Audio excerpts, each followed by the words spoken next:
Live from KSAT 12. The 6 o'clock news starts right now. And we begin with breaking news that we are still following at this hour. Just in the last hour and a half, a newly unsealed warrant revealing details surrounding the disappearance of Suzanne Simpson. Investigators charged her husband Brad Simpson with Suzanne's murder last Thursday. Our Daniela Ibarra has been going through these records. We're talking about trash bags, a tarp, and a whole lot of surveillance video. And this is the first time, Daniela, that we are getting an indication as to what evidence investigators have to charge Brad with murder, which happened last Thursday. Yeah, there is a lot to go through here. This affidavit is 8 pages long, so we've been going through it over the past hour and a half.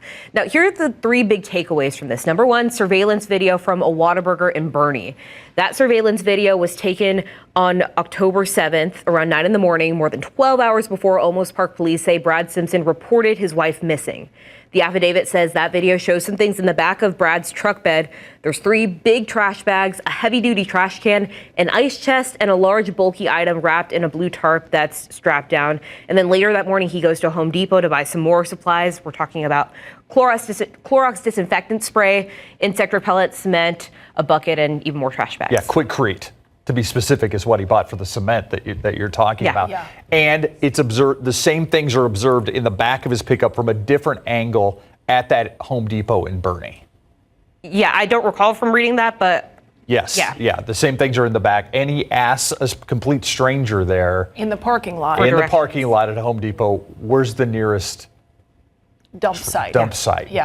That's what he was looking for in that area. We also know that investigators have found a burn pit as well. What did they find there? Yeah, they executed a search warrant at some property in Bandera. They went out there on October 9th to execute that search warrant.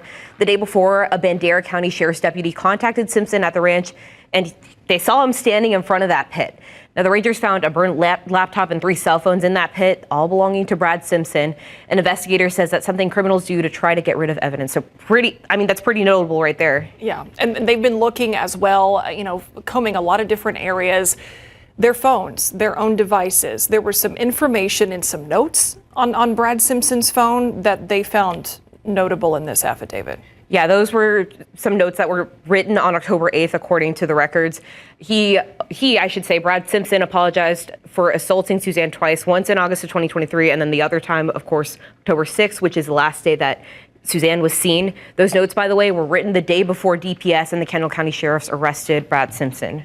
Yeah, it was also interesting that when they made that arrest, they were very clear about the fact he did not seem surprised and did not even ask why he was being arrested. Yeah. That was pretty notable. And by the way, we requested that video.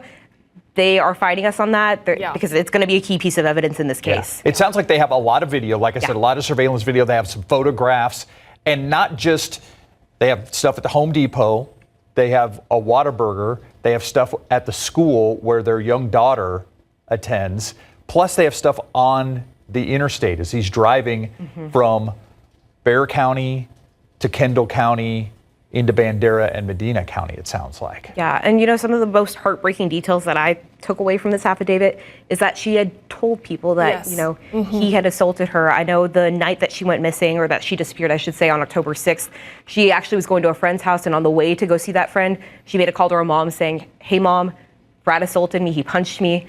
And then, of course, no one has seen her since. So they were, that night, October 6th, they were at a party where, people saw them get into this argument. A neighbor at the Argyle, a private club in the Alamo Heights area. A neighbor then later on that night saw them get into a physical argument outside of their home. Yeah. He reports her missing on October 7th. But we have now learned in this affidavit that going back months before that, Suzanne Simpson actually made an outcry and told someone that if she were to go missing, where to look for her. Yeah, so she told a banker this, I think, like you mentioned, a couple months ago, saying that, that she had been abused by Brad Simpson or assaulted, and that if she ever went missing, to look for her in a lake. Look for her in a lake? Yeah. Wow. Yeah.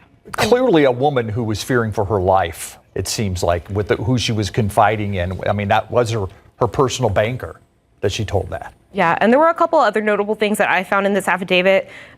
You see that the investigators mentioned that Brad Simpson did a couple of things to basically try to hide his tracks. One of them was that he turned his phone on and off, which an FBI investigator said that's done to avoid detection. And then, like you mentioned, that neighbor heard that disturbance, which is a detail that we had already known, but it's just interesting to see how it's all laid out now in this paperwork. Well, there was a lot of questions coming into this. Yeah. How do you file a murder charge against someone when you don't have the body? I think this answers some of those questions. It's not specifically said in this affidavit, but they definitely point out that whatever was under that blue tarp was fairly big. Yeah. Something that was deliberately concealed. Assuming by Brad Simpson. So that answers that question. And then also the surveillance video that we see of this blue tarp, big enough to cover a body, in the back of his truck at several locations. Then all of a sudden it's not there anymore. Yeah, and the affidavit says there are no signs of Suzanne Simpson being alive, and it notes that they've talked to friends, family, coworkers, and they all said that she would never leave without her kids. Yeah. I mean, that's a huge part of this as well. And there are so many questions that some of which we seem to have a better answer of with this affidavit, but that's what we were all asking last Thursday, because Brad Simpson has been in jail for weeks, but it wasn't until last Thursday that he was actually charged with her disappearance, charged with murder. But we've learned something just in the last few minutes about the charge that he was originally arrested for family violence. What's changed with that? Yeah, so our courthouse reporter, Eric Hernandez, just texted me that those cases were dropped, and I'm looking at the court records right now. It says that they were rejected because of extraneous offense and that the case was closed at 4:05. So just really 20 minutes before we got our hands on this affidavit. 2 hours ago, they dropped the charges. And I'm guessing that's because they were misdemeanor charges and he's being charged with a much more serious offense right now, correct? I would have to get back to you on that because I'm not 100% sure, but yeah.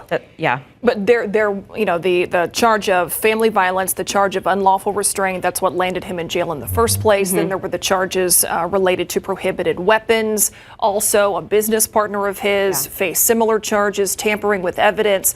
But it's the murder charge that clearly investigators have been trying to make. And this affidavit that we received, about 4:40 or so this afternoon, this lays out their case. Yeah, and I mean, it's just heartbreaking to really read the details, especially just hearing how many times she had cried for help and told people that, something was going on. Yeah, that sticks with you. And the fact that investigators say they were surprised that Brad Simpson has shown no emotion. Yeah. When he was arrested, did not ask why he was being arrested and showed no emotion about where his wife was and what may have happened to her. Yeah, and I know earlier we had reported that Brad Simpson actually made some comments before a couple of weeks ago in family court, basically saying that he thought that Suzanne was in her happy place in Austin with some of her sorority sisters. So that's what some sources have told us. That's something he said during a court appearance. Obviously, I think we had gotten some information that at some point an attorney said, stop talking. Yeah.